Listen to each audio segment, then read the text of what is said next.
안녕하세요, 케빈입니다. 오늘은 공무원 시험을 통해 이제 막 법 공부를 시작하시는 분들 또는 법 공부를 하고 있는데 그 범위가 너무 방대하다고 느껴져서 막막하신 분들을 위해 법 과목이 어떻게 이루어지는지 알아보는 시간을 가져보겠습니다.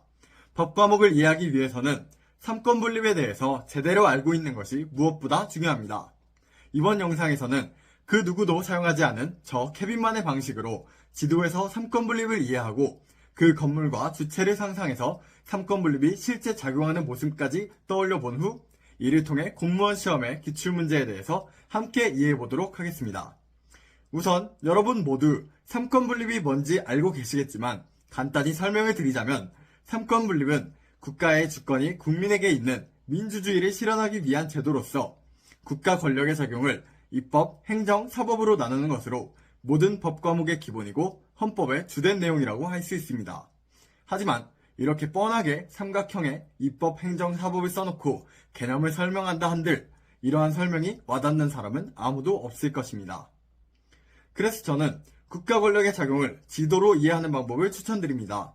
우리나라에서 가장 높은 최고법인 헌법에서는 대한민국의 영토는 한반도와 그 부속도서로 한다 라고 규정하고 있지만 분단 국가인 현실로 인해 실제 우리나라의 권력이 적용되는 범위는 북한을 제외한 영토입니다. 입법부는 국회, 행정부는 대통령실과 세종정부청사, 사법부는 대법원과 헌법재판소까지만 기억하시면 대한민국 영토 전체에 영향을 주는 국가 권력의 작용이 어떻게 이루어지는지 대강 감이 올 것입니다. 그럼 다음으로 넘어가 서울의 지도에서 삼권 분립을 좀 더 자세히 살펴보겠습니다. 서울에 대해서 잘 모르시는 분이더라도 공무원이 되길 희망하시는 분들이라면 지금 화면에 보이는 네 지역 정도는 반드시 알고 계시길 바랍니다. 먼저 여의도에는 입법부인 국회가 있습니다. 용산구에는 행정부 수반이 있는 대통령실이 있고 사법부는 서초구의 대법원과 종로구의 헌법재판소로 이원화되어 있다고 볼 수 있습니다. 그렇다면 우리나라의 삼권 분립은 이렇게 생겼다고 이해할 수 있습니다. 이렇게 지도에서 국가의 주요한 권력이 어떻게 나누어져 있는지 알 수 있다면 그동안 일반적인 방식으로 개념만 알고 계셨던 것보다 훨씬 피부에 와닿게 이해하고 기억하실 수 있을 거라 확신합니다.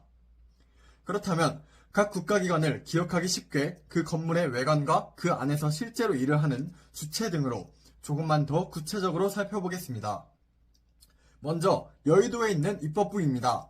양화대교를 지나거나 지하철을 타고 한강을 건너면서 많이들 보셨을 이 건물이 우리나라의 법을 제정하는 국회의사당이며 아래 사진은 국회의 본회의장입니다. 앞으로 공부하시다가 국회 또는 무슨 법이라는 키워드를 발견하시면 여의도의 국회의사당에서 300명의 국회의원들이 본인을 뽑아준 국민의 뜻을 대변해 의견을 주장하거나 투표를 하고 때로는 싸움도 하면서 법을 제정하는 모습을 떠올려 보시길 바랍니다. 다음으로 용산구와 세종시에 있는 행정부입니다. 대통령실과 현직 대통령님의 모습은 뉴스나 다른 매체에서 많이들 접해보셨을 겁니다. 추가로 정부 세종청사에 국무총리나 각부 장관들 중 대부분이 있으며 전국 각지에 많은 행정부 공무원들이 국민과 상호작용하며 일을 하고 있다는 것까지 기억하시면 되겠습니다. 참고로 행정법 공부 중에 행정소송이랑 비슷해서 수험생들을 헷갈리게 하는 행정심판을 하는 중앙행정심판위원회는 세종시 정부 세종청사 이쪽 구석쯤에 있다고 합니다. 이 사실을 알면 행정부의 행정심판을 사법부의 행정소송과 구분해서 이해하는데 도움이 되겠죠? 마지막으로 서초구의 대법원과 종로구의 헌법재판소로 이원화된 사법부입니다. 참고로 헌법 과목의 시험을 보지 않는 수험생들의 경우 이 둘을 그렇게까지 열심히 구분할 필요는 없고 서초구의 대법원이 헌법재판소를 제외한 모든 법원의 최고법원으로서 시험에 나오는 판례는 서초구의 대법원에서 대부분 나오는구나 정도까지만 기억하시면 되겠습니다. 헌법 과목을 응시하는 수험생들을 위해 좀 더 자세히 설명을 하자면 대법원장과 13인의 대법관으로 구성되는 서초구의 대법원은 오른쪽 사진과 같이 생겼으며 아래는 대법원 대법정의 모습입니다. 공부 중에 기출문제 해설에 대법원 판결을 의미하는 대판이라는 단어를 보면 서초구의 대법원에서 대법관들이 판결을 내리는 모습을 상상해 보시길 바랍니다. 9인의 헌법재판관으로 구성되는 종로구의 헌법재판소는 왼쪽 사진과 같이 생겼으며 아래는 헌법재판소 대신판정의 모습입니다. 헌법재판을 의미하는 헌가, 헌나, 헌다, 헌마, 헌박 라는 단어를 보면 종로구의 헌법재판소에서 헌법재판관들이 판결을 내리는 모습을 상상해 보시기 바랍니다. 참고로 자료조사 중에 발견한 것인데 헌법재판소 건물 외관에는 9개의 무궁화 문양을 볼 수 있습니다. 그 정확한 의미까지는 찾지 못했으나 헌법재판소는 9인의 재판관으로 구성된다 라는 헌법조문을 공부하실 때 연계해서 기억하셔도 좋을 것 같습니다. 그래서 3권 분립을 제대로 이해하는 것이 공무원 시험에 어떻게 도움이 된다는 건지 몇 가지 키워드들과 함께 한눈에 보여드리겠습니다.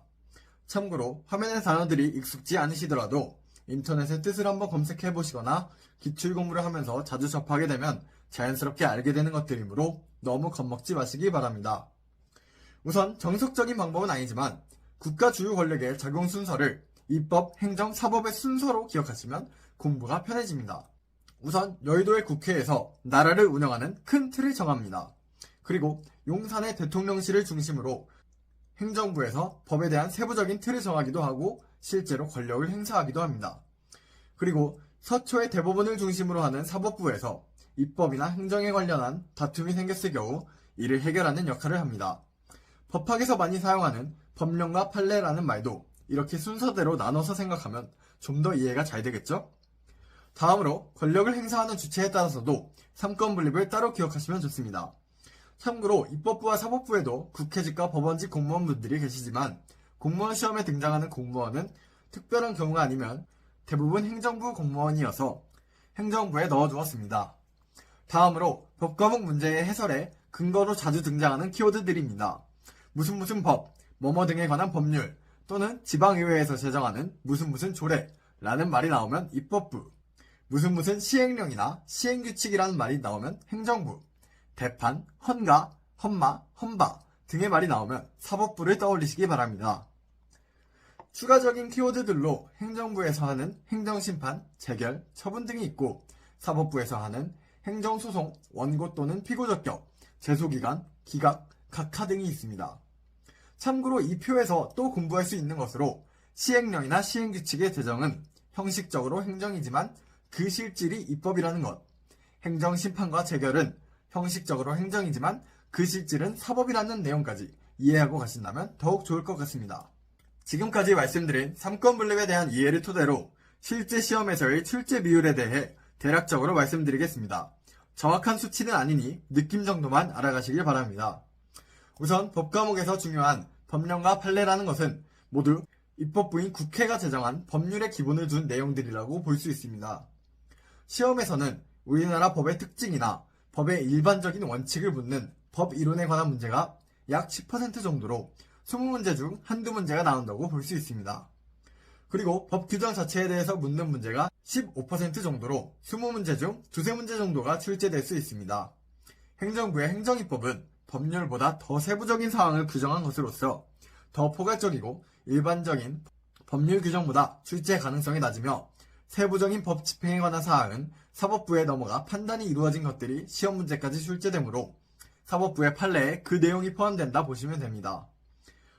따라서 나머지 70% 이상인 20문제 중 대략 14문제 이상의 시험 문제는 사법부의 판례에서 출제된다고 생각하시면 되겠습니다. 따라서 결론적으로 법과목 공부는 여의도에서 제정한 법률의 대강을 파악하고 용산을 중심으로 법이 전국적으로 구체적 사안에 적용되는 과정에서 발생한 문제를 서초에서 법적 판단을 내린 결과인 판례를 공부한다 라고 보시면 됩니다. 다음 영상에서는 이러한 법과목 공부에 대한 이해를 토대로 공무원 시험을 준비할 때 기본서를 중심으로 공부하면 안 되는 이유에 대해서 말씀드리도록 하겠습니다. 오늘 제 영상이 도움이 되셨다면 구독과 좋아요 부탁드립니다. 그럼 다음 영상에서 뵙겠습니다.